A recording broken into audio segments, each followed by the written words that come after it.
What is up guys? iFlip nga pala. So ngayon may transaction tayo ng iPhone 11 natin, mint green, 128GB. Tara, samahan niyo ako, meet up natin ng client.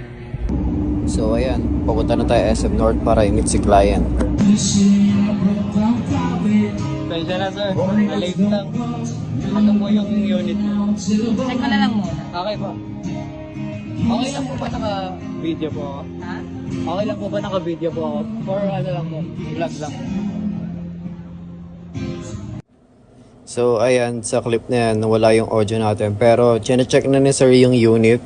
So maraming salamat nga din po pala kay Sir dahil sa pagantay sa atin kasi tayo ay medyo na late, mga around 20-30 minutes. Salamat din po sa tiwala, sir.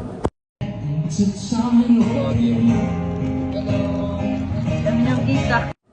So ayan, nagbayad na si sir sa atin ng cash. And ayan, yun sa Gcash niya kasi mayroon pa siyang remaining balance. Sige po sir. Maraming salamat po. Pensya na po ulit ha. Ingat po kayo. So ayun, done din na tayo guys. Nakuha na ni sir yung unit. Ito na, cash out na. Tapos yung remaining balance niya sinad niya sa Gcash. So ayun guys, kung gusto niyo ng mga ganitong content, follow niyo lang yung page ko. And message lang kayo kung may i-flip yung iPhone. Ang kinukuha ko ay iPhone 11 pataas, iPhone 11 to 16. So ayun guys, see you on the next one.